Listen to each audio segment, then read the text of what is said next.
So what I have on for you today, I'll just share the agenda.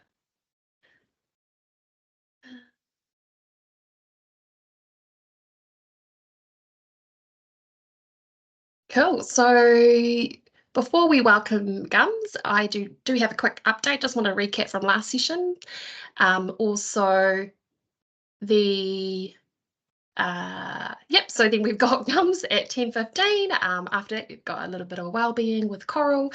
I'd like to provide you a quick update here at the collab, and also have a break at 10, well, around 11 o'clock, maybe for 10 minutes. And then after we get back at 11:15, we've got Jess White, General Manager of Practice Plus, who is going to talk to us about what's happening in the rural community.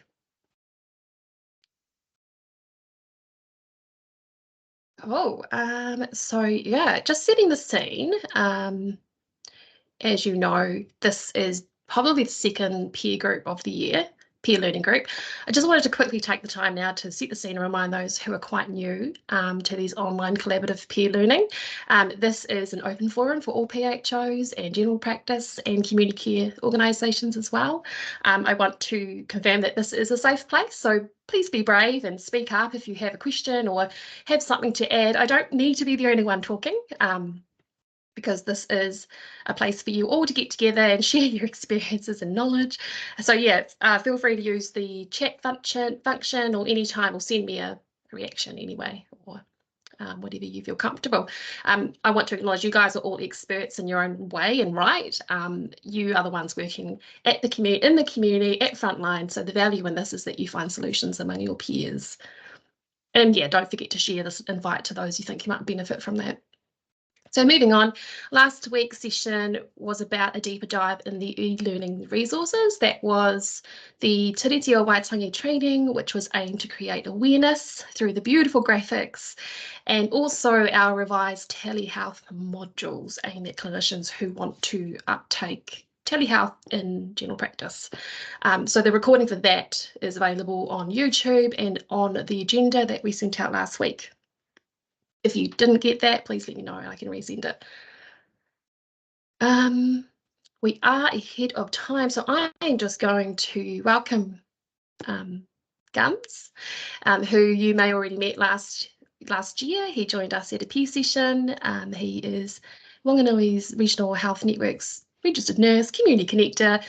Anyway, you introduce yourself, GUMZ. You let us know. He's going to give us an update on the expo he had. Oh, no pressure at all. So guys, here we got Patricia, Liana, Renee, Coral, Jess, Matt, Lawrence. Welcome, and I'm so glad that the other 69 didn't answer this call. Would have been more nerve-wracking. So yeah, my name is GUMZ. It's a nickname that I've been called since I was a little kid. Basically, it means GUMZ in Samoan is calling someone tama or kama, and it basically means boy. So I'm just being called boy. I'm the only boy in my family, so we're very adventurous with our names in Samoa. But last year I shared a Pasifika idea that we had, and we took that idea, we made it into reality in October 28th.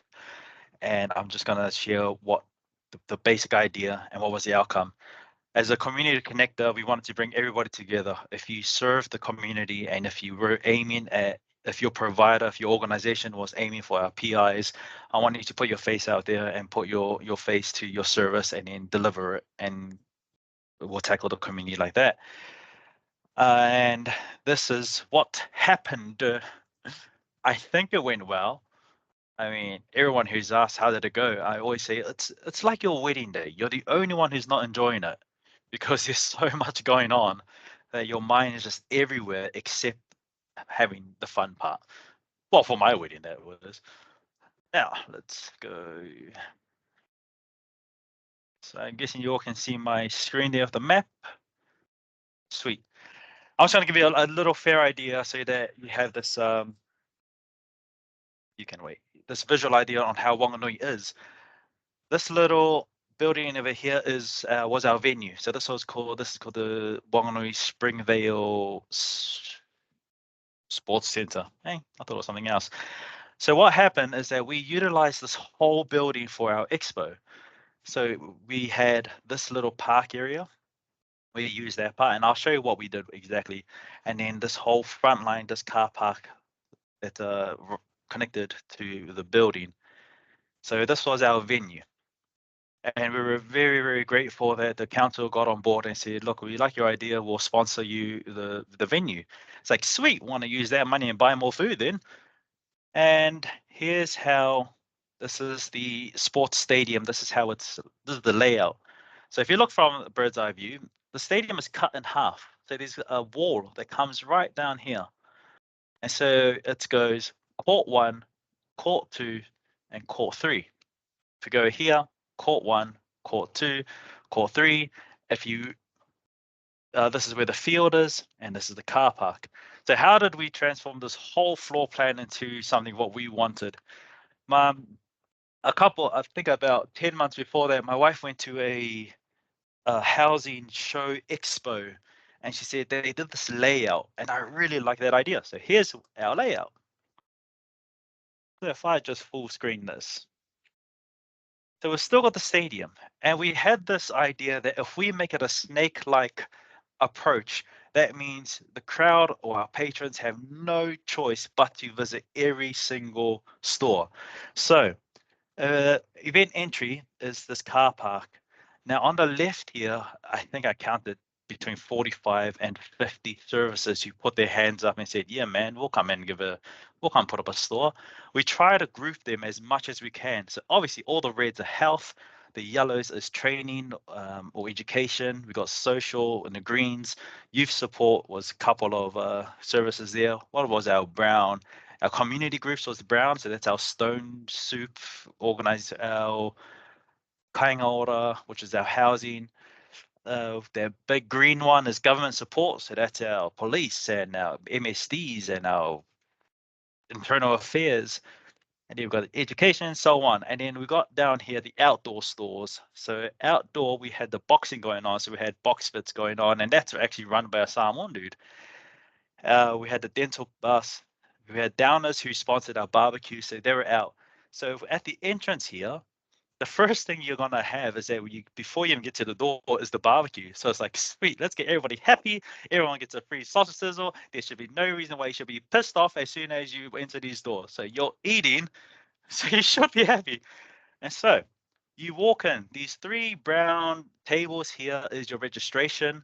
Now, if you walk along this left-hand side, this was we had this massive blow-up bow screening walkthrough fun thing.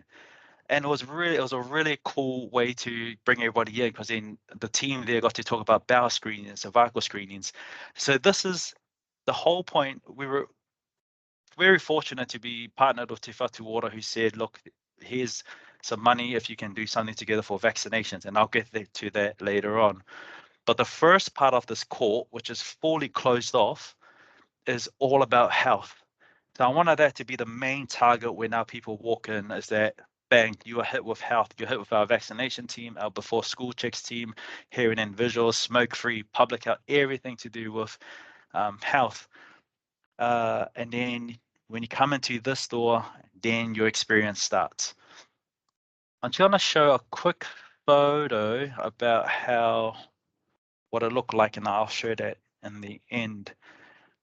Now, this main part over here is where we got our entertainment. So we had a full 3-hour run sheet of just performances after performances, and we had people from Hore Whenua. We got their kids to come over and they performed their items. You got churches from Palmerston North to come over, and it was a really, really cool thing to do.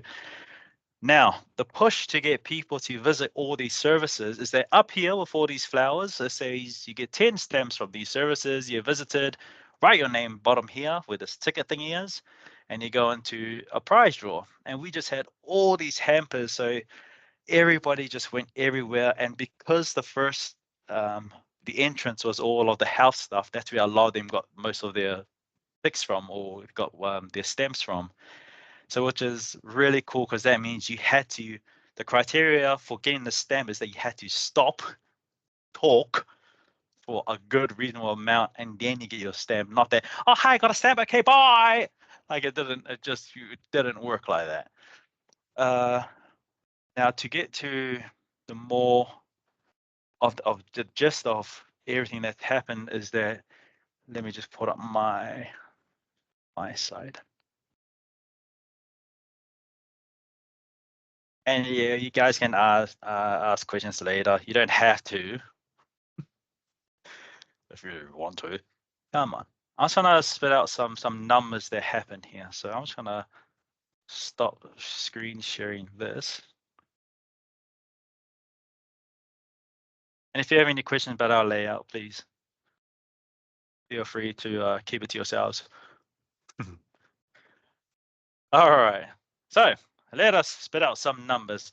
In this expo, let's just rewind back a bit. Our first Pasifika event, we estimated about 500 walk-ins. Last year, we estimated between 700 and 800, and that was quite a heart-pounding moment, because the first thing you got to think of is, do we have enough food? Because it was the food that the marketing, that was the biggest part of our marketing and our push, especially for Pasifika, is that if you push the free food, you will get the crowd. So some numbers out there. So it's between 700 and 800 people. That was pretty cool. We had about 140 people who participated in our stamp, in our little program, the visit the 10 stores and get your stamps. Had 140 people put in their names, which was really sad, because it's 140 people going for only 4 prizes. So next time we'll get more prizes. As far as our health screening and our vaccinations went, we had over 100 interactions together with all our health screenings. And actually, speaking of health screening, let me share my screen one more time and I'll show you one last thing. This was our program. This was our brochure that we gave out. There's 4 things I really wanted to highlight when people come in. That's cervical screening, bowel screening, breast screening, and vaccinations. That's all I wanted on a program. I know everybody wanted to put their own agenda on and their own companies on how they help with Pasifika, but I was like, guys, you know what? The money came from here, so we're doing these, and these are kind of our priorities right now.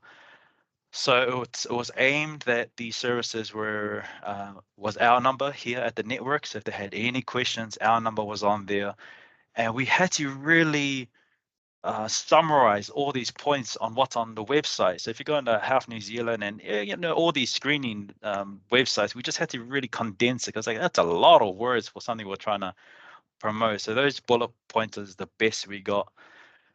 And we can see our entertainment was just straight from 11 o'clock to 2 o'clock. It was a very short day, 11 to 2. It didn't sound much, but for something that's only a couple of 3 hours, that took like 9 weeks to prepare, it was well worth it. And it was just as much work after the bloody expo than it was before. So back to our numbers.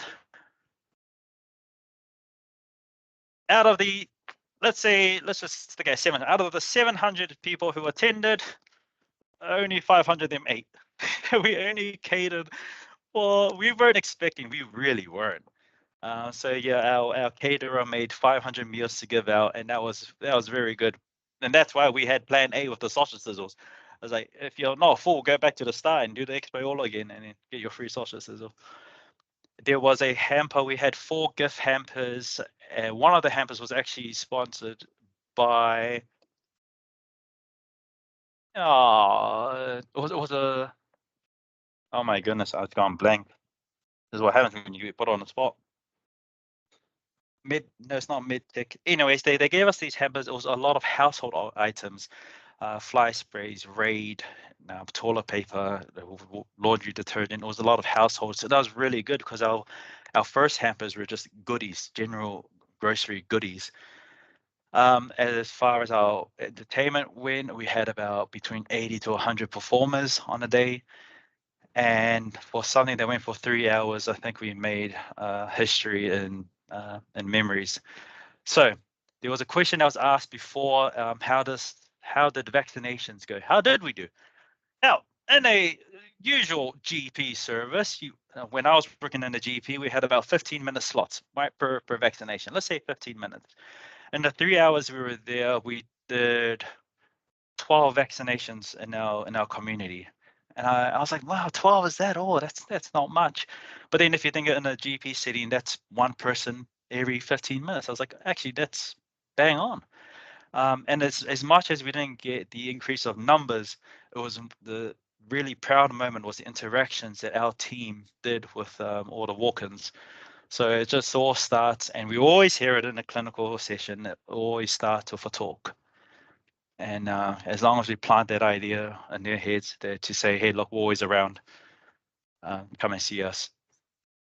So that is pretty much, if I was to have any advice to everybody who wants to do a Pasifika event, especially crashing with like trying to do vaccination, immunizations, it's hard. It's freaking hard. Because one is that you got to gain the trust of a whole community. We've got this thing next week, Monday, and we're starting from scratch. And we've made this team called the Pasifika Advisory Group. The last time this group was made was about 2008, 2009, and then they disembarked. So next week, Tuesday, I'm trying to do this again. The whole point of it is that you get representatives from each culture. You bring them all to a table and you go, how can we help just your circle? I mean, my side, bringing Pacific together, I think that's the easy part because you just got to blow it up. But as for tackling our individual Pacific nations, you got to go real deep. So we've got about 4 representatives from the Samoan community, we've got 4 from the Cook Island community, we've got 1 from the Tuvalu community, and it just starts with the conversation around the table with food. And so that's the goal from here onwards. And how is it going to go? I have no freaking idea. But like I said, it all starts with a chat, and I'm just hopeful that this is the start of something new. The foundation has been set. 2008, the foundation has been set.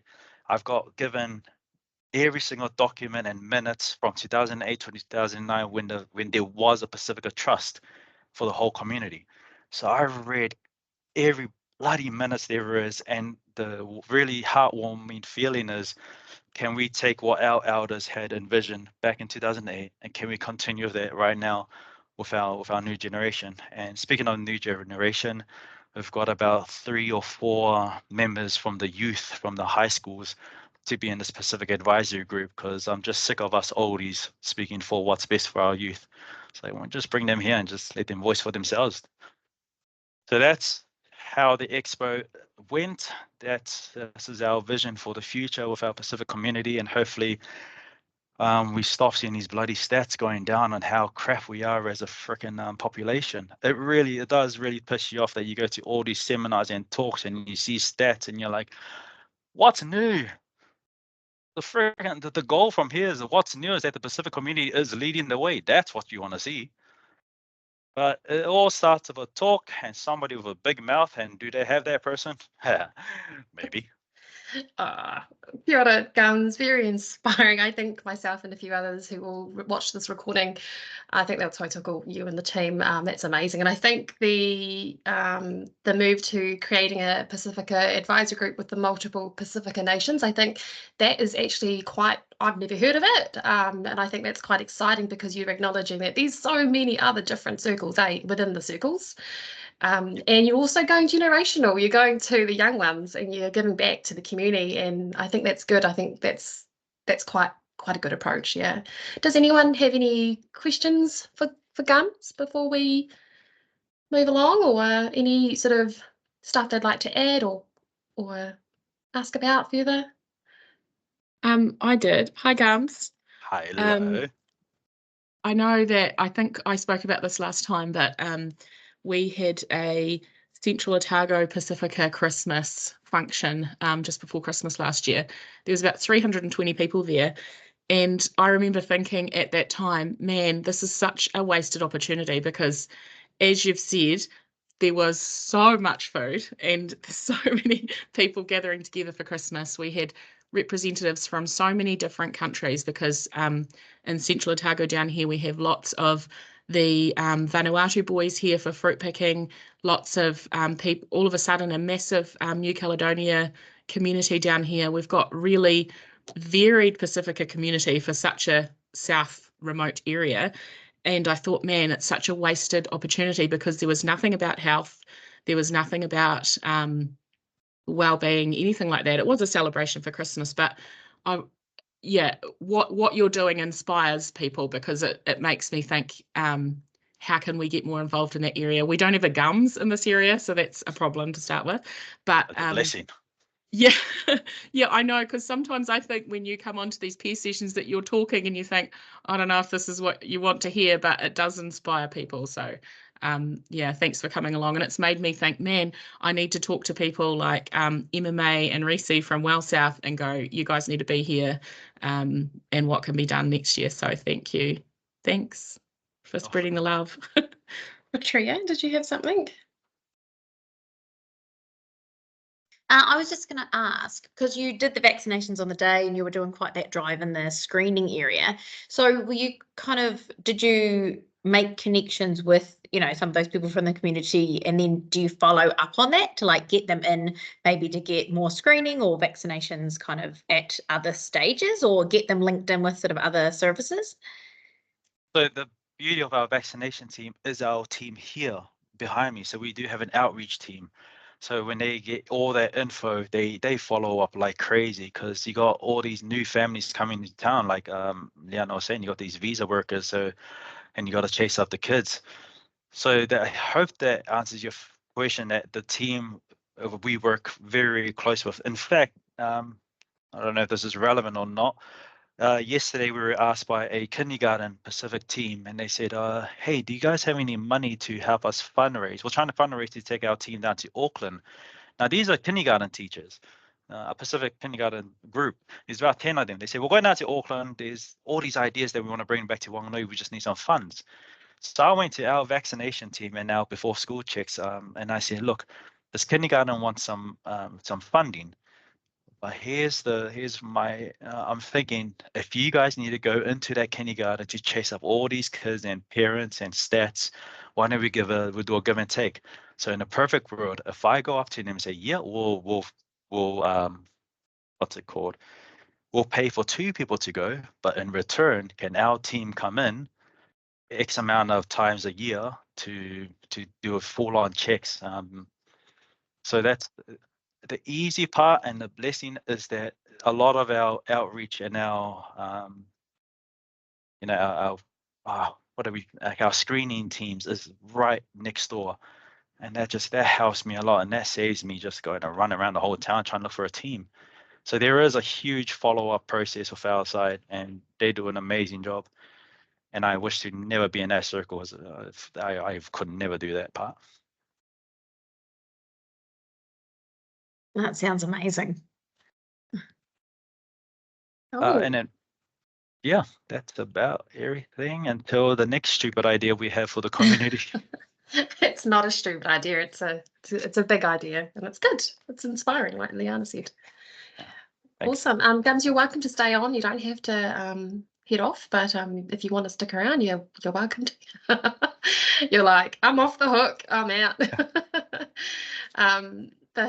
Yeah. So on that note, I think we'll just move on to our update. So first of all, for me, I've got three updates. The first one for me is letting you know that we have begun updating our Healthcare Home and digital health resources on our library. We have hundreds of valuable resources available across our website, the Healthcare Home Resource Library, and also the Interactive Enhanced Model of Care, a collection of resources that were provided by several dedicated members of our PHO across the country who have put in their time and expertise to create this pool of resources supporting elements of the Healthcare Home Model of Care. So yeah, just letting you know that work's underway. The second update is about just a quick update on the Healthcare Home Wānanga regional roadshow. We did put on our social media end of last year that this was to be held in March. While I've got this platform, I'll just let you know we are now holding them later in the year. We've got one in April that's going to be in Palmerston North, and the 3 would be in May, so that's the areas of Auckland, Christchurch and Wellington, and later weeks of May, sort of the Otago, Southland area. Yeah, so the update for that will be posted on our LinkedIn and sent to PHO leads. Cool. And the third update I have is some upcoming 2024 evening 1-hour webinar sessions or series, 2 or 3 part series hosted by Collaborative Aotearoa, from about the end of March. So these evening sessions will be topical, aimed to be thought-provoking, promote some discussions around key concerns with today's, starting with today's digital health landscape within primary care and community care, and hoping to invite several different health experts sharing their perspectives and any lived-in experience to come along as well. So registrations for these will be open in 2 weeks, and more information will be on our page. So yeah, watch this space. I'm going to now pass you over to Jess Morgan-French, who is our new CE, interim CE, to say hello. That's all right, Jess. Oh, good. I'm glad you didn't say I was going to say all this stuff, because I was like, oh, what am I going to say? So kia ora koutou, ko Jess Morgan-French tōku ingoa. I am the interim CEO at Collaborative Aotearoa, and I'm super passionate about healthcare home and the work of the collaborative. So it's an absolute privilege to be in this space working with the collaborative team on mahi that is going to fundamentally change and enhance the way that general practice operates within Aotearoa.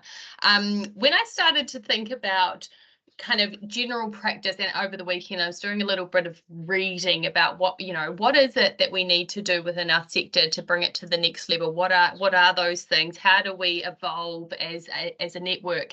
And I think what I've boiled it down to is what is the modernization of general practice, and how do we bring a general practice into 2024 and beyond, and how do we support that kaupapa? So thinking of, I guess, our model of care in that space. And I think, the healthcare home model was a little bit probably before its time. And it started back in 2016 with some really awesome sector leaders bringing it into Aotearoa and adapting it and adopting it and rolling it out across practices, which we've got over 300 in New Zealand utilising the model. But how do we take that to the next level? How do we get more practices on the healthcare home model? How do we really enhance the kind of modernisation of general practice, and how do we really support the network to use it?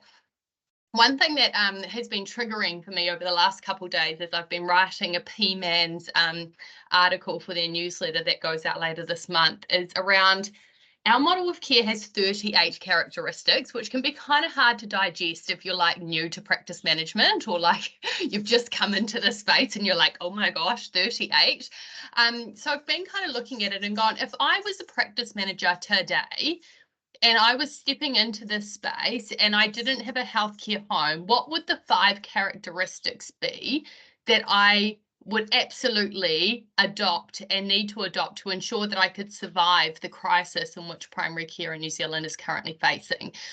And so the article we will share with you once it's published, and we will get it out, and feel free to pass it on to your networks and to your practices. But some of the things in there are really about how do you support practices through financial hardship. We realise and understand and empathise with practices at the moment who are really financially struggling.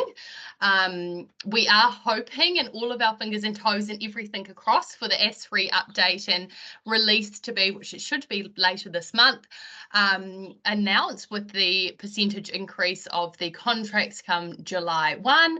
But we're all, I guess, got all of our hopes and dreams held high, but the reality of what we're seeing from the government at the moment isn't looking overly friendly for us in that space. So I think it's a situation of hoping for the best, but planning for the worst, and how do we really support practices to do that planning at the moment. So I'm excited to share that piece of work, that little reflection of what are the 5 characteristics that I think are really important for practices to adopt. The one that I finish on, my 5th one, came down to how do we support a workforce in a time where everyone's grumpy, everyone's a bit stressed, it's really hard, there is no enjoyment in general practice anymore, and how do you support your team and bring that energy and life back into a practice team at a time where everything seems a little bit doom and gloom. So there are some little tips and resources in there that will hopefully spark some kind of thoughts and some inspiration and get your kind of little thinking caps happening around how do we bring the joy back to general practice? How do we make our general practices laugh again?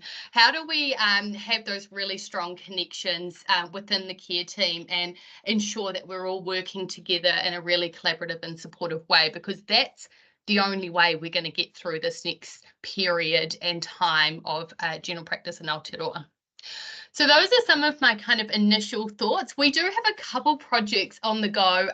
One that my team are going to be like, what, Jess, you haven't even told us about this. So bear with me, collaborative team.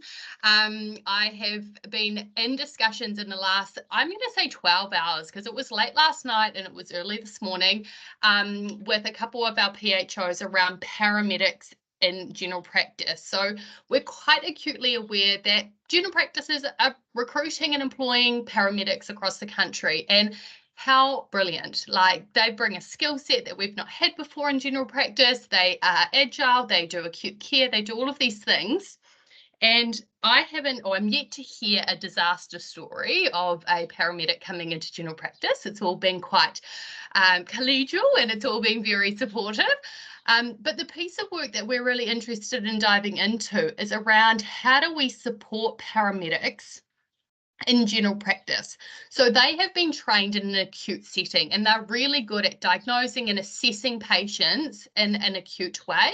But how do we get them to treat in a general practice way? Because the way in which you treat in an ambulance and how you address and you treat somebody in general practice is quite different. So that kind of clinical pathway, the standing orders, the process in which treatment is managed needs to be kind of, I guess, supported for this workforce coming in. So we're looking at doing a bit of a paramedics into general practice toolkit. We'll look at the scope of work. We'll look at the things that they could and should be doing. How do you support and provide that leadership and mentorship around assessing and treating patients within the practice? We'll do some really practical stuff like some job descriptions and some contract templates and things like that practices can quite quickly adopt and adapt and adopt. And then we'll also look at building a bit of a standing order or clinical pathway guideline or document library, if you like, of different standing orders practices can adopt for paramedics coming into their practice. We won't make it overly onerous, but just some of the really key pieces and the ones that are being supported across the country. I'm excited, obviously. Hopefully my energy is showing you how excited I'm about this piece of work. I think paramedics in general practice are a game changer, especially in our rural practices. How amazing is it to support a whole nother workforce in a really small, tight-knitted community? So I think that that's a really exciting opportunity for us in rural healthcare across Aotearoa. The other thing that I think is quite exciting about this piece of work is we're able to build some integration within our communities. We're starting to look at how do we bring these different skill sets in. We're obviously addressing a little bit of the workforce issue. We're adding in different elements of the model of care. We're extending our general practice team, and there's all of these different bits and pieces. So what you can kind of expect from the collab in the next kind of few weeks is probably a little bit of a survey to understand who our paramedics are in general practice. So please feel free to forward this on to all of the paramedics in general practice that you know of. We'd love to know from them what are the things that they're currently doing that's making a really big difference. What are the things that they can't do, which is frustrating them, that they'd like us to try and troubleshoot and kind of come up with a solution for? And what are the things that this toolkit needs to have so we can support more paramedics to come into this kind of workforce and into this space? So we will look at kind of doing a bit of a lay of the land survey. We'll also start to capture that information. I think it would be blooming interesting to know how many paramedics we do have in Aotearoa across the country. That would be quite an interesting figure to kind of understand, and then we'll start to build the resource kit to go with it. So we'll hopefully look at getting that resource kit developed and designed and pushed out to the network within the next couple months. And we welcome any resources that your organisations have currently done or that you've already started in this space, or things that you're looking for that you'd really like us to create if there's a bit of a deficit in a space. So we've started to collect my inbox. Like I said, I've been having this conversation for about 12 hours. My inbox has already got a whole lot of stuff in there around paramedics in general practice, and I'm really excited to be able to kind of work through this with you all.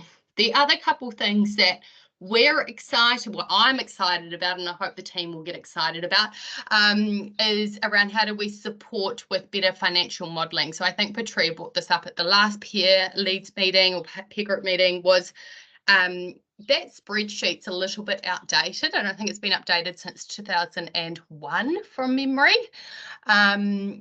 But it is a really good resource, and if we're thinking about financial sustainability across our practices, how do we support continuity and financial sustainability of practices in the future? So we're looking at getting that a little bit updated and a little bit more user friendly, because I think you've got to be slightly like high on the IQ scale. Like I can't even figure out to where you've got to put all the different bits and pieces on that spreadsheet. So we're looking at maybe simplifying it a little bit to make it a little bit more user friendly.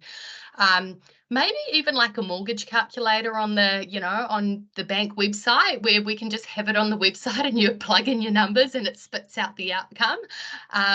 Maybe something like that, so it is a little bit more accessible, a little bit more user friendly for practices to be able to go, well, if I did employ a paramedic, what would that do to my bottom line? How do I utilise that to reduce load and support workforce deficit within the practice? So that's the aim of the game, is to try and create something that's a little bit more user friendly, but can also support practices in a time that they desperately need all of those supports. And I guess that the last thing that's keeping me up at night that I wanted to kind of share and bring you all on the journey with is the collaborative is on a bit of a transition journey. So they've obviously appointed an interim CEO into this space, which resembles the time of change and the time of transition for the organisation. We are working through what's next for the collab and where will we land in the sector. And at the moment, there hasn't been any decisions made around that, but we are expecting a decision from the Collaborative Board on the 21st of March. So following that March meeting, we will update you all, so all of the council and all of the leads, on where we kind of go next. The two options that we're quite actively exploring is setting up an incorporated society that has a membership base of all of you and our PHO members and our primary care organisation members. And the other option that we're looking at doing is having a kind of formal merger with General Practice New Zealand, or GPNZ, which is another advocacy or sector type partner organisation. And the CoLab and GPNZ have been working in partnership quite nicely and closely over the last few years, so it would be more formalising some of that commitment to each other within the sector. So there has been no decision made on which way in which our board has decided to go, but just wanted to kind of be quite transparent and open about the options that we're currently exploring within the team. And if at any point you want to have a kōrero and you've got some questions and you want to ask, do feel free to reach out. I'm really happy to have those conversations as we navigate our way through the transition process. But I think that is enough for me. I'm running out of breath, so I'm going to hand back to Nee, and I hope you enjoy the rest of the lead session today. Kia ora. Oh, kia ora, Jess. That's amazing. Awesome. I think the paramedic's really exciting. I think, yeah, I think it's a good pathway to primary care for that cohort, because, they see it all, that they're frontline, and it's a good pathway for them to find their feet in general practice. Coral, we had a little wellbeing session with our lovely Coral. Would you be able to take over now? Thank you. Kia ora nei, kia ora koutou, ko Coral Fitzgerald toko ingoa.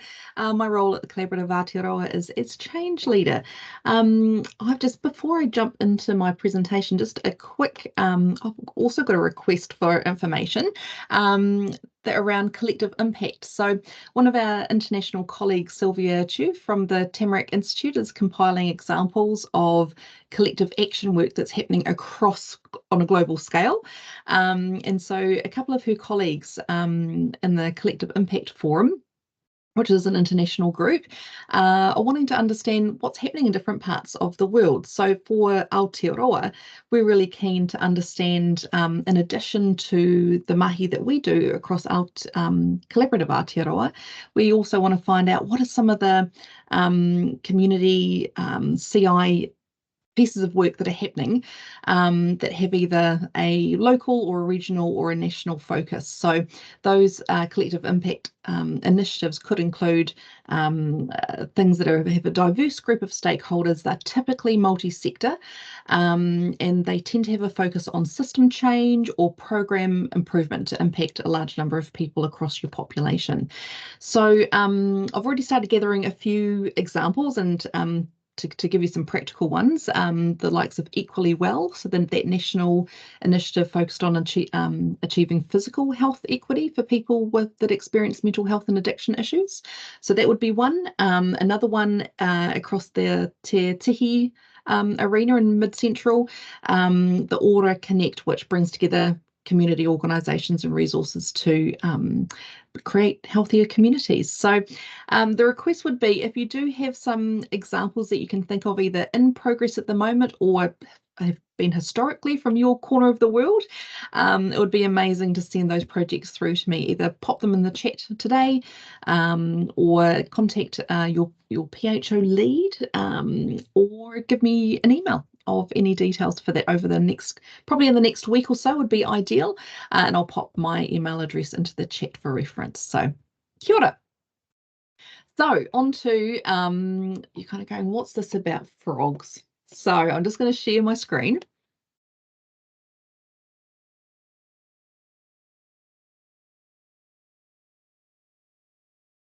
And hopefully you can see my screen now. We all good? Beautiful. All right.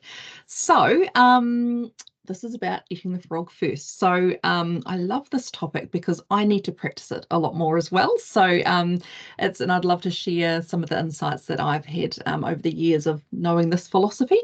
So really I just want to give you a 10-minute introduction to an approach for managing procrastination. So as you know, procrastination is the habit of unnecessarily delaying a piece of work or a task, and that procrastination normally involves focusing on less urgent, very likely more enjoyable and easier activities instead. And look, we all do it, and especially in times when we're feeling overwhelmed or tired or uninspired. So yeah, as I said, this is an introduction to some of those skills and ways of working to help really laser focus in on some of these things. And I really want to reference Brian Tracy, who produced the book Eat That Frog back in 2007. I want to acknowledge that this material is summarised from his work, and I'll talk a little bit more about accessing his material at the end. So let me just get on to the next one. All right, so let's start with the tough reality that there really is never enough time to do everything that you have to do. And it doesn't matter how many of the personal productivity techniques you master, there's always more to do. And this is to do in both the work context, but also in life outside of work. And in healthcare, as you already know so well, there's so many restraints. So whether it be resource availability, different patient demands, there's quality assurance requirements, business model limitations, and so forth, and of course, time. So the ability to concentrate single-mindedly on your most important task, do it really well, and finish it completely is the key to great success and achievement, according to our Mr. Brian Tracy. So he quotes that on an average person who develops the habit of setting really clear priorities and getting important tasks completed quickly will run circles around those that are more seen as a genius, who may talk a lot, do wonderful plans, but never get much done. So there's a quote down the bottom there of that slide from Mark Twain to say that if the first thing you do each morning is to eat a live frog, you can go on throughout the day with the satisfaction of knowing that you've probably the worst thing that's ever going to happen to you on that day. So it's around saying, your frog is the biggest and often most important task, and that's the one that you're most likely to procrastinate on if you don't do something about it. So the two things is to get control of your time first and foremost, and then get control of how you manage your tasks and activities. So the key to success. So what's the truth about these frogs about reaching success? So the first rule of the frogs is this: if you have to eat 2 frogs, eat the ugliest one first. And this is another way of saying that if you have 2 really important tasks, start with the biggest, hardest and most important one first, and treat it like a personal challenge to begin immediately, persist until it's complete. And so that second rule of the frog is this: if you have to eat a live frog at all, it doesn't pay to sit and look at it for very long. And so that's developing the routine of eating your frog before you do anything else and without taking too much time to think about it. When I looked at this, it reminds me of, like, not that I've ever done a bungee jump, but if you were to do a bungee jump, I imagine the longer you stare down at how far you have to fall, the harder it's going to be to make that jump. So it's like, right, going to do it, get into it, get the task done. The great news is that completion of a really important task releases endorphins. So the rush that makes you feel more proactive and positive and confident can be a positive addiction that you can develop. So your mind will grow stronger and more capable to do this the more you put it in place. And so, yeah, to find out more, there's a snip of Brian's book I've got there on that slide. It has 21 different ways in which to manage tasks and accountabilities. And it's about increasing your productivity and your performance and output, and doing more valuable things so that you release more time for you. So there's also podcasts and YouTube clips available as well. So if you want to see more, go for gold. Just do a good old Google search. Kia ora. Kia ora, Coral. Does Brian Tracy ever highlight why he's used the analogy of a frog? Is it because they keep jumping from one place to another, or is it just because it's random? I think my understanding is that he worked on that Mark Twain quote and built it up from there. So he the quote itself. Yeah. So he's just a bit of context. So Brian Tracy's I think 30 or 40 years in the context of motivational public speaking and self-development, and he's worked in economics, he's worked in history, business, psychology, the whole shebang. So when he created this resource, it was about pulling together all those things time and time again that keep on coming up as being the best ways to really just tackle big stuff in a really productive way. Oh, that's cool. Thank you for that. You're welcome. We are running ahead of schedule, which is good. And I figured we might, if anyone doesn't have any questions for Coral or for Jess, we'll go into a short break, and I'm going to email Jess White, who's coming up next, if she can jump on a bit earlier as well while we're on a break. So does anyone have any questions for any of us? Hi, Lovey. You just joined us. No? Okay. Well, and on that note, on the nil note, I will try and get this timer up and running. I did test it out, so let's see if it works. Yeah. Cool. I'm going to put a timer of about 15 minutes, so we can have a cup of tea, have a bit of a break, and then when we get back, hopefully Jess will join us. If not, we'll find something to do for 5 minutes. Cool. Let's do this now. About next month's session. Yeah, we're just going to bring that up. So before I bring that up, if you guys have an idea of something that you want to share about something that was very sort of something that's moved you or something that you would like to talk about, share with us, offer, anything that has anything exciting in your space while I give you this update. So for next session, I have secured a guest speaker from Te Whatu Ora who will come on board to talk about the new Aotearoa immunisation register, which has replaced NIR, the National Immunisation Register. It's a very old system. It's 20 years old. So yeah, as you can imagine, you've got colleagues that are using that system. They've got a presentation they're wanting to share about the update, key sort of teething issues that they want to address. They also want to ask for us to put together any questions or sort of anything you want to ask so they can actually help answer it. So they've got a month when they come back. So when they come back to me, the next session is the 19th of March. So yeah, you can either email me or email admin@collab.org.nz. That's fine as well, so that we can collate a few questions and send it back to them so they're prepared. They are working closely with a number of PHOs in your area, so that you would have heard a lot of talk. They've launched their AIR program almost a year now, but they're going to be online to help ask any questions that you guys might have. So that's very exciting. So that's going to happen next month. I'd like to open the floor to other people who would like to share what's going on in their space or anything exciting that's happened in the last sort of week that we've had. Shall I pick someone? I don't want to. Hi, Nee. Kia ora, Lawrence. How are you? Yeah, just want to share because we're running our boot camp and workshop for a clinical assistant next month. So that will be in the 19th of March. It's a collaboration between Tian and Tuora.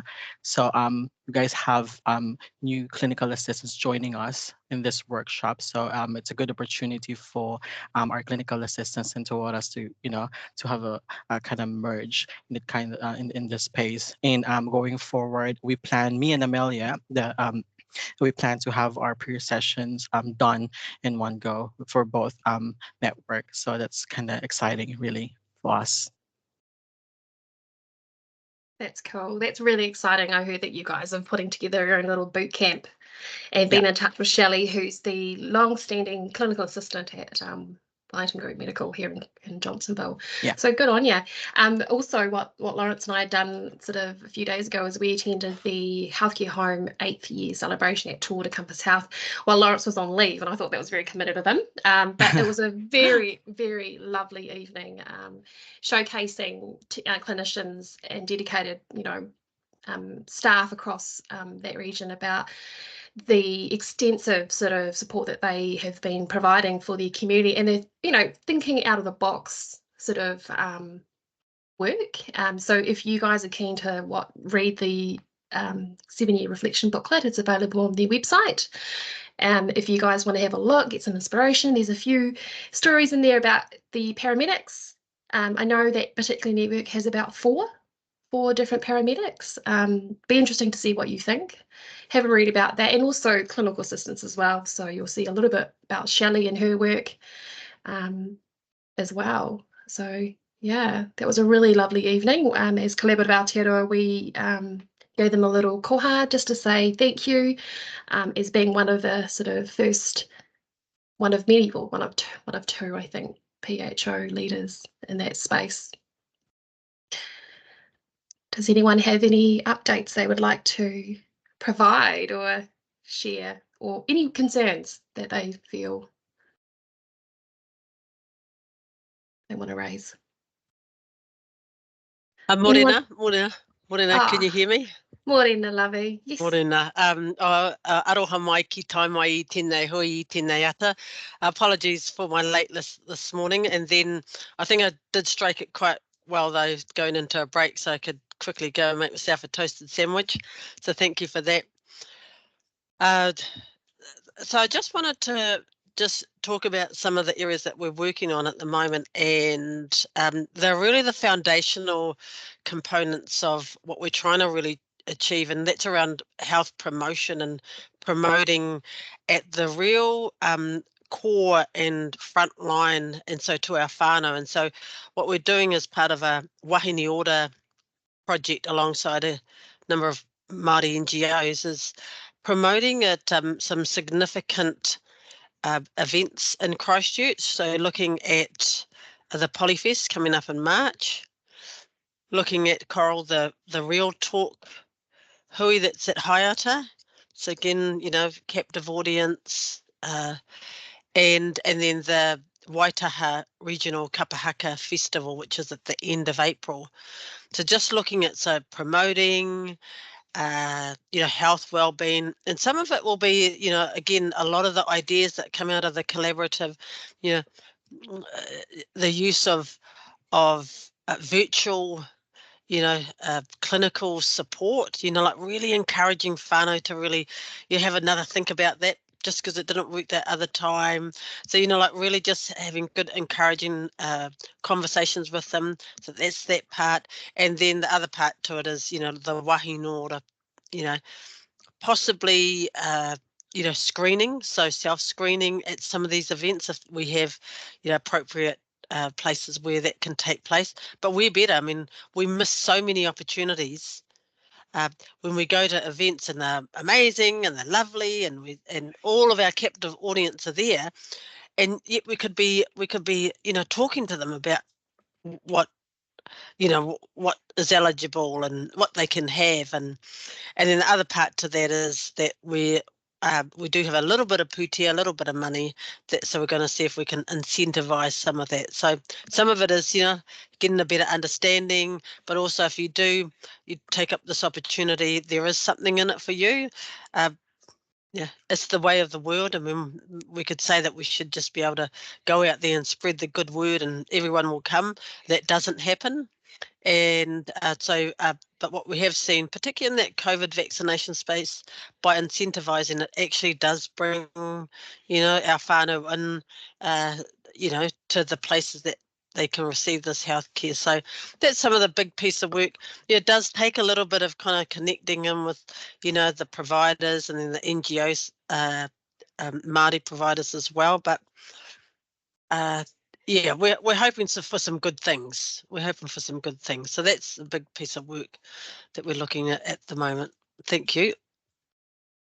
Oh, kia ora, lovey. That sounds amazing. Are you connecting in with the council and sort of other? So when you say NGOs, what other organisations have you been connecting with and getting your foot in the door at these events?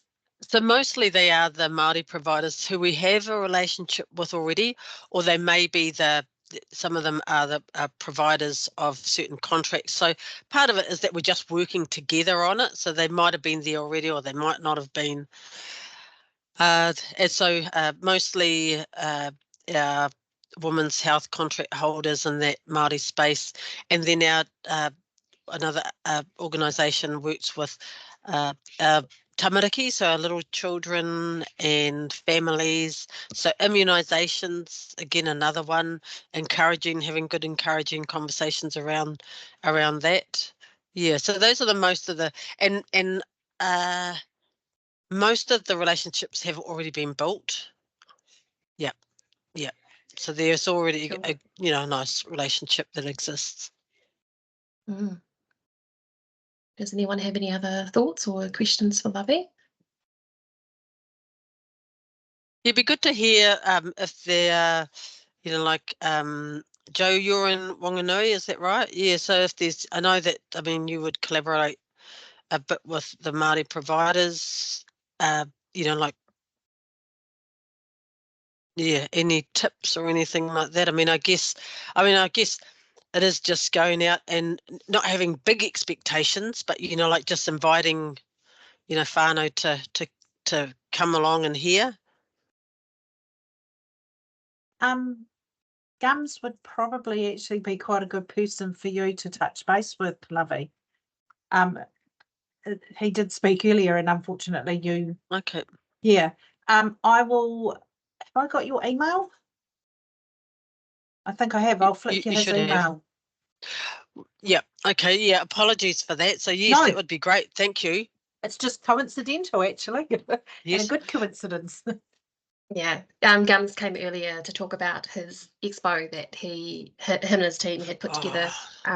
It was pretty amazing. He showed us a floor plan of strategically putting the stalls where they set out in a snake pattern so that people who were navigating through that area had no choice but to go through every single stall.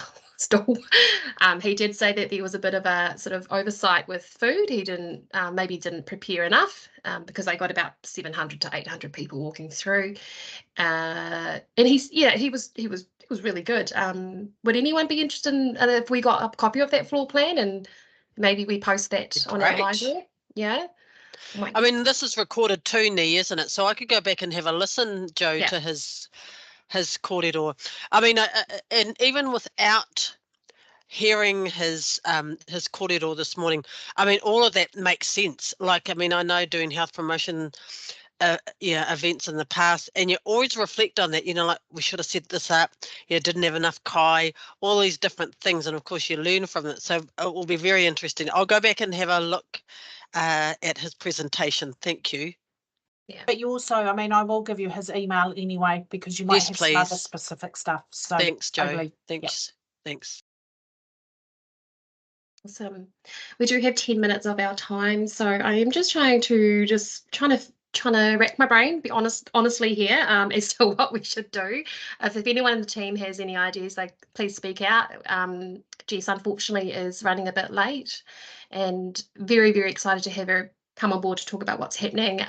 Just keeping in mind she is general manager of Practice Plus, but she's coming to talk about Kai Order, which is the new rural telehealth service for rural communities. So yeah, just letting you know, familiar face but different work. But yeah, she can't join us till 11:30, so we're just trying to hold the floor for her for now. Nee, I can probably to continue the conversation that you started, Lovely, about connecting in with Māori providers. A couple of examples that I've been acutely aware of lately. One, a very mainstream and probably quite traditional general practice model, which has evolved and ended up being a healthcare home, so has evolved through that process over the last kind of decade, is working in partnership with one of the hauhora providers in Kaikoui to establish currently like a bit of an MOU about how do they share services, how do they support each other's services, how do they create access points, how do they recall immunisations within their community. So they're looking at real practical kind of implementation of sharing services, and I thought that was quite a cool example of what could and should be. The hauhora provider, I was fortunate enough to interview their CEO for my research recently, and oh my gosh, her vision for that community and her vision around and she's like, but Jess, we're doing it. This is all in train. We're creating, like, I'm telling you what my appreciative inquiry is. I'm telling you what I would like to see, but she's like, it's also being executed in terms of we're doing some of this stuff now, and it's around addressing the social determinants of health for the whānau of Kaikoui through a health hub that enables that. So that new, and it is a new building. They've just in the kind of planning stages of looking at the building and looking at all of the different elements that it will entail. And they're working with the medical centre on a joint venture with that piece of work. So it's a really beautiful partnership of Māori bringing the hauhora, bringing the social determinants, bringing the whanaungatanga, the connections, the manaaki, and the general practice, bringing the clinical services, and them coming together in a really practical way for the community to be able to access those services. So that's an exciting piece of work, which I was quite I think I was quite inspired by it. I was like, oh, this is a really awesome kind of community connection, and something that they've just identified as in within their town, there's one general practice and there's, one key hauhora Māori provider, and they just, uniting together made sense for them. Not to say they haven't had their fair share of disagreements over the years, and that little bit of raruraru between the two, but they've kind of worked out a way forward, which has been really really positive. And then the other example I thought I could use some time to share, which I feel like I'm sharing to anyone that will listen at the moment, is around a kaupapa called Takapau Wānanga, which is an interdisciplinary 6-week program for medical or clinical service students. So any clinical student who goes through any kind of clinical pathway can enroll to do a 6-week stint with Takapau Wānanga, currently being housed and homed at Hauhora Hokianga in Rawene.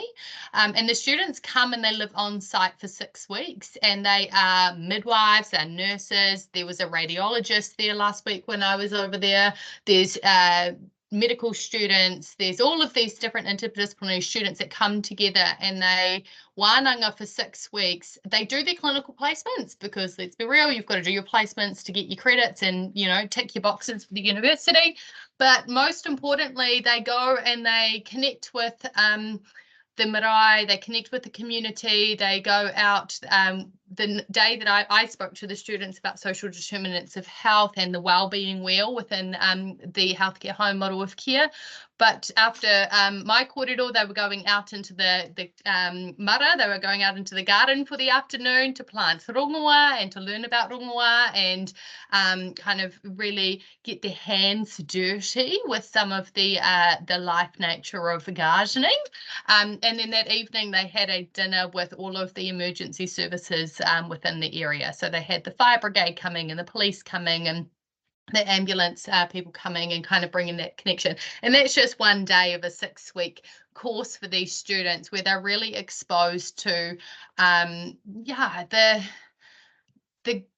real grit and probably the real learning that actually happens when you're a part of a kind of rural community. So that's happening in Hokianga. They do 5 cohorts a year, so they are flowing through quite a few students through that wānanga process at the moment, and really encouraging kind of different disciplines and students to kind of be placed in that. So they've had quite a wide range of students so far. They've been running, this is their 2nd year, so this is they started beginning of last year, and something that I'm really excited about for our students. They're coming out culturally safe, but they're also coming out with a real comprehension and understanding and empathy for rural communities, and understanding the complexities that lie within receiving healthcare and those services. So one of the girls that I went to their final day at the end of last year, and one of the girls, she was, a very prim and proper Hawke's Bay girl who hadn't been exposed to many different communities in her life, and she came into this space and she went through that 6-week kind of kaupapa and that 6-week program, and at the end of it she was just a completely different person who really truly understood what providing equitable care meant for a rural community, and was able to really lean into that space. So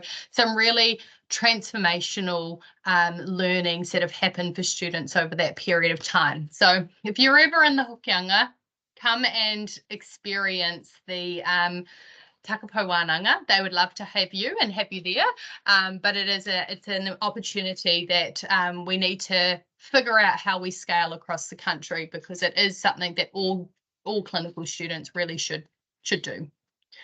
Yeah. Kia ora, Jess. I was just going to add in there, has there been an opportunity for them to capture those initial learnings, and either is there YouTube clips or some video aspirations of what it involves to encourage people to register and apply this in different regions across Aotearoa? It's a great question. I can ask Taylor. I actually caught up with Taylor yesterday, who is the liaison for the Wānanga, and I can connect with her. I don't, because it's so young and it's only been running for 13 months really. It may have not have done an evaluation yet. There is, I think, a short evaluation after each cohort comes through of where the students are at and their progress, and that's reported back to the universities. But yeah, how we capture that from a system perspective to talk about how the impacts of the wānanga are impacting the system design and delivery of healthcare services is quite probably a different piece of work that I don't think is currently being reported, but don't quote me on that. I would need to check in with Christina and Taylor from Hauhura Hokianga. Yeah. Kia ora. Kia ora. Kia ora. Is that you, Lovey, saying hi to Jess White, or hi? Thank you. As you can see, thank you, Jess Morgan French. That was great. Good to hear some of the update on that. That'd be awesome to hear a bit more and how it goes. I've got the lovely Jess White with us here with us now, so I'll hand you over to Jess. Thank you. Kia ora everyone. I think I know everyone on the screen, so that's good. Back with the whānau. It's so nice. Sorry I'm late too. We're just doing our first quarterly ka-ora meeting with Te Whatu Order, and it went a little bit longer. So but yeah. So yeah, I've got a few kind of quick slides on ka-ora, but I can which is the new rural telehealth service. When I say new, we've been going a quarter. How long can you use new for? So yeah, I'll take you through those slides, but I'll also kind of take the chance to tell you how we've been going, because it's been a ride. It's been a journey, guys. So, and feel free to jump in. Ooh, can you see that? Or is it, can you see it all on one slide or cut across the two? Just one. One, perfect. Okay. So yeah, so let's start from the start about how ka-ora came about. So back all the way back in September 22, there was the Early Actions Working Group came together around Te Pai Tata, what wanted to be achieved, and rural definitely took a huge focus in there. So as part of that mahi, they did a roadshow with Haora Tai Whenua around what a rural telehealth service, or what, let's even a broader picture than that, what does rural after hours need within primary care. So there came back a whole lot of service design principles, and from that Te Whatu Order took that and put it into an RFP, and that was put out in June 2023. So ka-ora came together to put an RFPE in, and we were awarded that contract back in kind of end of October, early November. As part of that, there was a requirement to have that service standing up and live from early November in time for the crazy holiday period. So we went live on the 8th of November, and then a little bit, which doesn't normally happen and not usually how I work, we then had to go out to the sector and onboard practices and engage with PHOs about ka-ora. So we had this beautiful service up and going with clinicians all standing, you know, there on their telehealth waiting for all these patients to come, but we then had to go and engage the sector about the service and what it looked like and what was available for their patients and whānau. So ka-ora is 3 entities combined into a single entity. So Reach Aotearoa, who did a lot of work in COVID, and they did a lot of outbound and inbound calls to many whānau and households over that time. And they also did do health stat. So that's also a reporting and research mechanism and practices. And then Practice Plus, obviously, with my Practice Plus hat on, and Dr. Emma Calvert. So we led out the Practice Plus side of things, and then emergency consult. So EC do a lot of nurse triage and also have their FACEMs, so the emergency doctors on a telehealth service. So So I say our three powers combined, we came up with this model of care. So we're predominantly, we are after hours, and typically an overflow to full primary care. So when they're full in terms of capacity, they can use ka ora for their whānau. So practices switch over their phones at 5 o'clock at night, and the calls are answered by our lovely Kai Whina workforce that build whakawhanaungatanga with patients. We look at a bit of a holistic approach to care. We have to do our kind of usual, are you eligible? Do you live rurally? Are you visiting a rural practice? Or are you visiting a rural area on holiday, and work out the eligibility. They then get passed through to our nurse workforce that do a nurse triage, and then as part of that, if it's resolved, that's wonderful, that's great, there's no charge to the patient. But if the nurses identify that they need a telehealth consult, they'll be put through to one of our GPs or fully scoped nurse practitioners. That service goes up to 10 p.m. From 10 p.m, they'll be offered an appointment with a telehealth appointment with a FaceTime emergency doctor overnight, because really overnight, if a call comes through, it's of high acuity, because you're only ever up with your bubby or yourself if you're really, really not feeling that great. So there's our opening hours, 5 p.m. To 8 a.m. weekdays, and then 24 hours over weekends and public holidays. So patients have multiple access points. They can call our 0800 number direct. Otherwise, as I mentioned, they're diverted straight from their practice telephony system, or we have our online booking portal, which is just via our website. Otherwise, the ka ora booking system can also go onto practice's website, and patients can book from there. Costs, because there's always questions around costs. So there's no cost to a rural practice or a PHO or the region. This is all funded by Te Whatu Ora and Te Aka Whai Ora. So if we see a patient from a rural practice, there is no clawback. And what again, the service design principles way back in 2022, the practices said to us, we don't want you to compete or undermine with our general practice business model. So we're all about sustainable general practice. So while children are free and subsidy for over 65 and CSC, adults there is a co-payment cost. So it is around $79. That's about the average price point of many rural practices for after hours, or $99 overnight. But if in a region they say, well, actually, you know, our price point is around $55, we will align and match that at a regional basis. So eligibility, so there's three eligible criteria. So you're enrolled with a rural general practice, that's easy. You live in a rural area but can be unenrolled, or you're currently visiting a rural area. So you might be enrolled in a Wellington practice, but you've gone to the lovely Coromandel for a holiday, and you can then, you fall sick, you can actually use ka ora. So we use the R1 to R3 categories defined by Te Whatu Ora. I think they've just done a piece of work, or doing a piece of work around the GCH's classifications with Otago University. So yeah.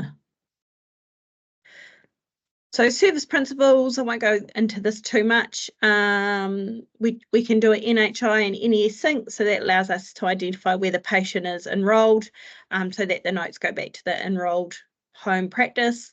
We've got as much data as possible in terms of shared care records, access to Concerto, national labs and RADs, and national prescribing data. So without seeing the GP notes, that's why open notes would be lovely, but we have the high level summary data of most patients. We've got electronic referrals and labs, and also obviously through prescribing through secure mechanisms like NZEPS, and I've talked about sending the notes back. So we, you know, I think of my healthcare home days when we, you know, really promote to the patients to have open notes, to the practices to have open notes for patients. You know, when they're accessing telehealth services, they're trusted telehealth services, it's so much easier and safer for our clinicians when they have that level of information. So again, that whole patient experience, patient safety is huge for us. So continuity of care, so we don't enrol patients, keeping them back in their home practice. All our policies are based around that. So we're not encouraging patients to bypass their enrolled practice. In terms of, for example, repeat medications, we might give them 1 to 2 weeks until they can get back into their practice. So that's regional dependent. As we all know, some practices have a kind of a 6-week wait for routine appointments. And then in other areas, it might be 3 days. So, yeah, we just try and get people through until they can get back in their general practice. We've got a whole clinical governance structure. I won't go into that. Lots of auditing, lots of reporting. We find with the telehealth service, we get lots of eyes on us in terms of, what kind of controlled drug prescribing are you doing, antibiotic prescribing. So we audit right down to provider level and trend that data out to make sure that our telehealth providers are not over prescribing antibiotics. And from what we've done, particularly I can talk about our Practice Plus, we're all in the best practice realms of antibiotic prescribing, and many of our doctors are saying actually we've never been audited down to this level before, and they're actually really open to it. And then we take all that back to peer review and have all these beautiful quality improvement activities and discussions about all those kind of prescribing trends and what it looks like. So yeah, our docs love it. In terms of accessibility, we offer phone and video. So yeah, so we try and, if people don't have connectivity or data, they can actually use their home phone number if it's a call through to the practice, and then into a phone consult. Actually doesn't require any connectivity or data. We've got interpreters all built into the service, so if people need that extra level of support.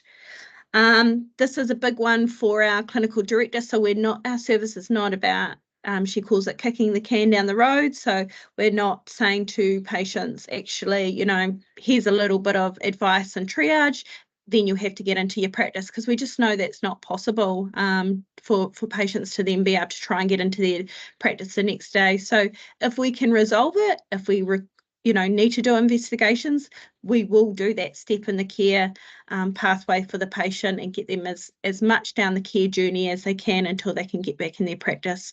So we're resolving about 80% of what we see, which again is a little bit different to Practice Plus, where we're resolving about 90%.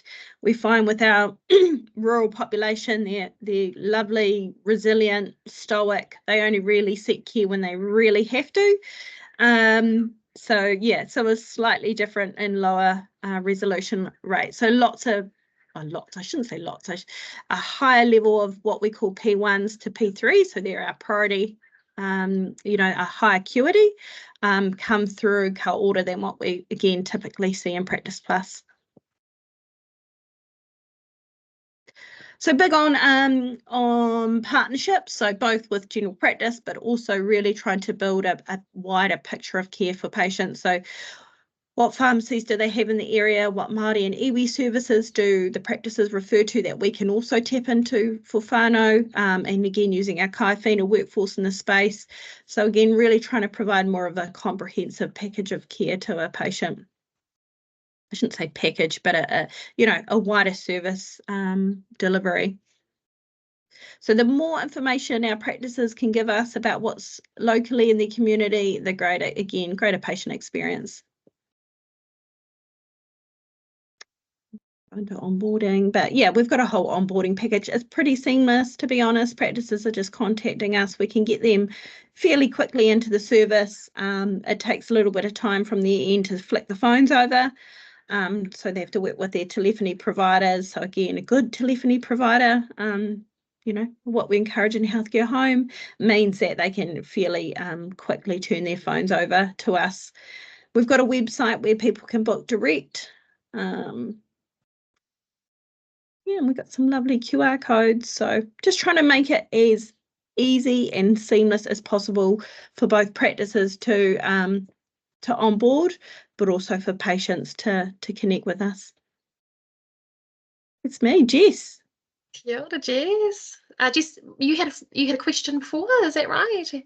I've got like 4 questions. I thought we were going to stop through and do questions, and now I feel like I've got like 4 in a row. So I might ask one question and then let someone else ask another question. And if there's like ghost town, I've got all the questions for you, Jess, because I'm super passionate about telehealth services in rural communities, and I really can see the benefit for it. What I am struggling to get my head around is some of the utilization of it and the commitment from, especially in Northland, some of our providers probably to actually take up the opportunity to lean into this space. So my first question comes around because I've had this conversation with a practice manager who said, oh, well, we're not going to do it because if our patients are going to have to pay $79, then we just won't, we might as well just do what we've already got and not change our kind of model of care. So I feel like the cost conversation, although it's, you've stipulated that changes region to region, how is that being managed locally, especially in some communities like Northland, for instance, where it has been and is pockets of free after-hour care, and that model of care works for no one, including those after-hours providers, but it is something that those communities have been really kind of accustomed to, and now we're in a crisis point where after-hours isn't being delivered, or it's not delivered at the capacity that it was 12 months ago, with lots of different providers pulling out after hours. So how is Ka Ora navigating some of those complexities within communities and supporting, I guess, those communities with really unique, complex after hours arrangements? Well, there's so many layers in that, Jess, but Right. yeah, I think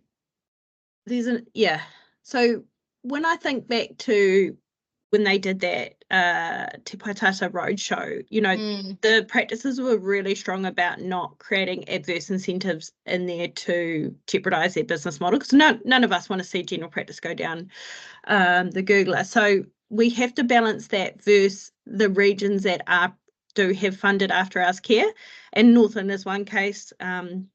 The East Coast, Ngāti Porou, they're also fully funded after-hours care. Right. So we are having those regional conversations because we want to align. We have pushed back a little bit onto Whatu Ora around that and said, look, you've said it's not a free service, but there are pockets, that do have that access. The other part to it is our data is showing us a 9% decline in care because of cost. Yeah.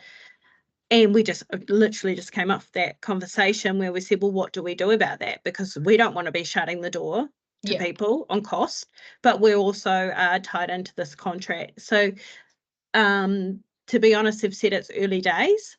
They want to see more of that data and what are the barriers, how big is that? So next quarter when we meet with them, we'll hopefully, have some really robust data, because we're a new service. So we're saying it's about 9%. They're saying, well, we need another quarter to trend that. But it's definitely, and I said, look, can we make sure this is on the agenda every single quarter? Because we want to be making sure that it's accessible. And I said, if we want to apply an equity lens to this, but at the end of the day, it's all about funding, right? So I totally disagree. I don't think it's about funding, because the amount of money that they're putting into these after-hour band-aids across the country, they could just put into Ka Ora to make your service free. I really just think it's a dumb allocation of money.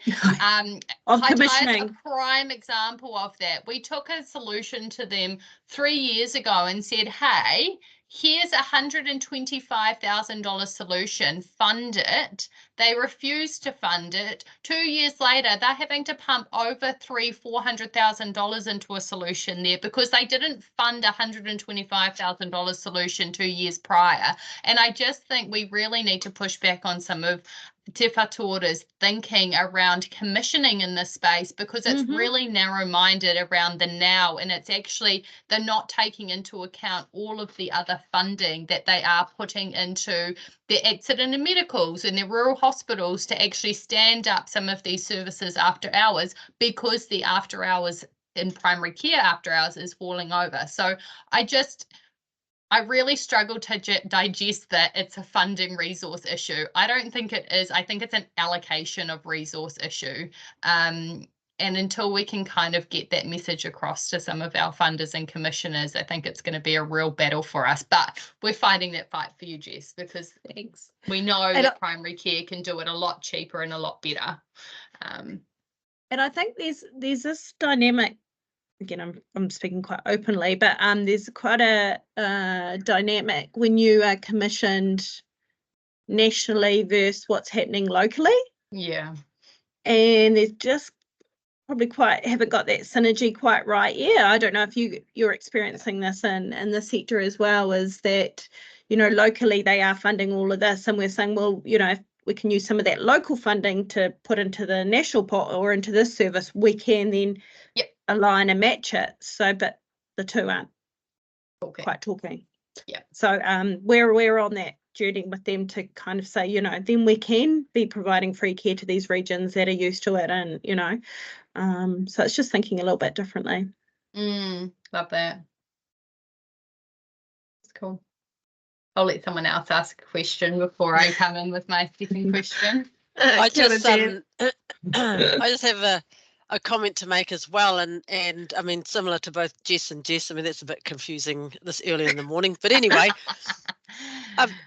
But I mean, the important point is that it does seem that there's a lack of vision in terms of the not being able to see that actually the funding that you could put into here could make a massive difference. And so even that kaiawhina as a navigator, as a like nurturing, I mean, they might not get it the first time by using this online ka-ora service. They might not get it the second or the third time, but that, like slowly over time, you'll make a difference. And so all of that will reduce the burden that occurs across the sector. And like it is a slow game, but we do have to pull the resources in, because it will make a difference. Like if people get good service, they get to better understand it. They know that that someone cares about them, and they can get access to good care, timely care.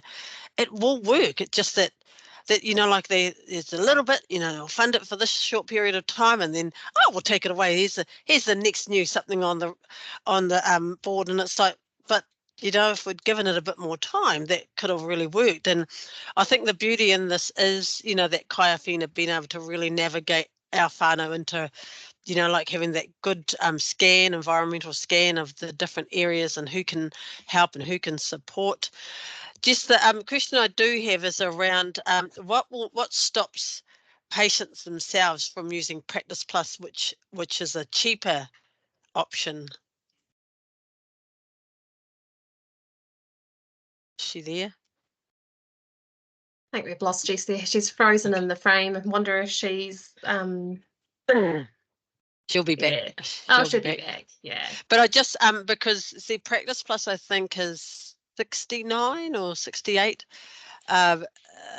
whereas ka-ora's, what did she say, 70?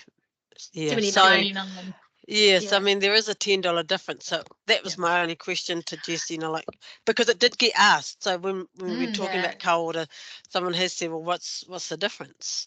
I think that this is just from a consumer experience, but I think the difference is that you don't get your kaiawhina, you don't get your triage service prior to actually being online with the doctor. That would be the obvious reason, but there could be another.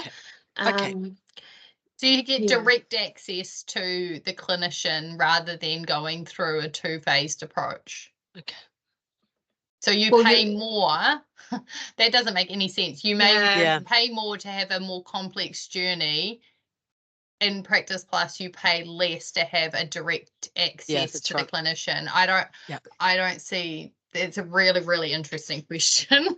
Yeah, How do hopefully we, Jess will come back. Yeah. That is a really good. I might actually just note that down and ask her if she's unable to jump back on. Love that. I mean, I guess that as we talk about it, I think if we have used the online platform before and we have either Ka Ora or we have Practice Plus and we have the option, if we're already onboarded and we already know what we're going to do, I mean, obviously the other option is that we can just book in straight away. Whereas the other one, not too sure. That navigation piece might be. Yeah. Oh, Jess is back. Sorry, we lost you there. Lani had a great question about the difference in cost between Practice Plus and Ka Ora. Would you be able to help us answer that? Yeah, so obviously Practice Plus not being Te Whatu Ora funded. So yeah, I would love if Practice Plus could get that, at least their under 14s funded. So that's kind of my goal.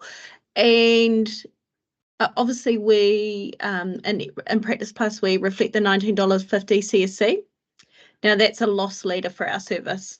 You know, we don't make anything off that in terms of trying to pay for all our infrastructure and doctors. And you get kind of 4 $19.50 consults. The maths just doesn't work, but that's okay because we make that work and our board's very pro-equity.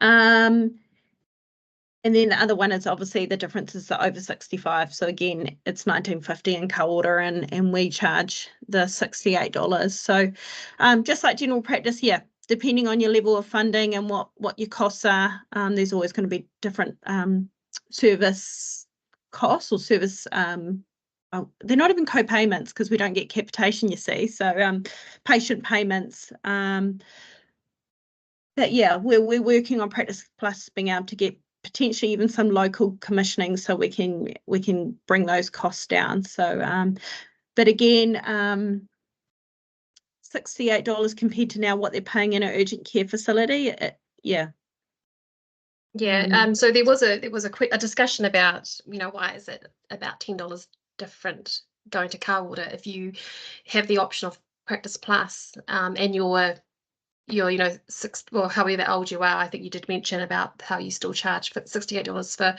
the older age groups. But do you have that? Do you have that sort of conflict? Well, do you have a rural practice that would rather go to Practice Plus because it's cheaper? Sorry, rural patient. Yeah. So I think if you think about the different service models, so for like Ka Ora, you've got overnight, you've got a FaceTime doctor and things like that. Whereas Practice Plus, we do stop at 10 p.m.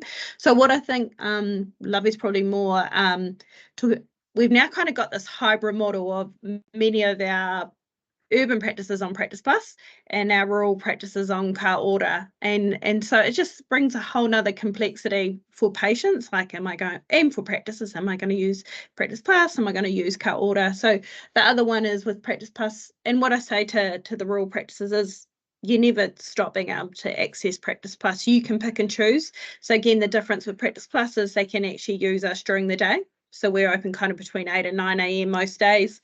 So you can use Practice Plus in the day and then Ka Ora at night when you flick your phones over. So, and then the other one, Practice Plus, we've got our inbox support management and we've got the locum support. So again, they've got other layers of service offerings to Practice Plus that Ka Ora don't have. So look, use both, use one. Again, I don't, it's up to practices and how they pick and how they kind of channel their patients. So yeah, let's say they're spoilt for choice, but it also brings a bit of complexity. They've got choices. I guess that's always a good thing. Yeah. Oh, wonderful. Thank you so much for that, Jess. It was very good kōrero and good discussion. We are heading 5 minutes to 12. So I'm going to ask finally if anyone has any last questions that they want to ask Jess or anyone to the group before we close. Sorry, I do just have one other question. I'd written it down for Jess Morgan French's around. I noticed that you just talked about rongoa in some of those practices. That I just wondered whether in your journey, the introduction of rongoa, miri miri, romi romi for staff well-being, So Yeah, for kaimahi working and practices looking after whānau, have you, and so it does come from some changes that Te Whatuora here have made to add that as part of the EAP program, as opposed to just being, you know, with a counsellor kind of stuff. So we are looking at some of it here, but I just wondered whether along the journey, or anybody really, if they've used that as a kaimahi wellbeing support. Yeah. So I can probably speak from a Tūora perspective, because like many of us on this call, we're employed by Tūora, so therefore get all of these staff emails in that space, and Tūora offer that to their staff quite frequently. So there's lots of learning in that space, and I don't know the direct person, but I could find somebody in that wellbeing team to connect you in with around how they're offering it. In Hauhora Hokianga, they have a whole rongoa team there, and they're experiencing a massive increase in utilisation of their rongoa service. So they're figuring out how to scale a service that, as you know, you can't just put an ad up on Trade Me for a rongoa practitioner and go, oh, you know, we're recruiting. It's so much deeper than that. And so it's a whole nother workforce complexity that the organisation's having to kind of manage and work through. But they do offer both to their patients and their staff in Hokianga the offerings of rongoa, and they will even, like when you go to Hui there, they will have like the kumaraho kind of drinks and things. Like they don't offer you any juices or anything, you get kumaraho, and it's just really refreshing and nice to be able to see that being really embedded throughout the organisation, and not just I guess an add-on or a nice to have. It is actually the way in which they work. And when you go there and you go to the mara, you plant rongoa and you understand and you start to really connect with where it's come from and how it's grown and all of the beautiful things that come with that space. So I'm really interested in the rongoa space, and I think, you know, I don't want to promise the world, but watch this space in terms of Collaborative Aotearoa, because I think that there's a really big piece of work to help bridge the connection of rongoa into general practice. We know ACC's now accepting it and recognising it. So how do we support our clinicians and our general practice teams to allow and enable holistic models of care to be really embedded within practice? And one of the things, again, I feel like I'm going to be talking about this for the next 3 years, but I interviewed a whānau for my research recently, and one of the things that she said to me was, I was really stressed. I needed to take time off work. I was, you know, had to go on stress leave.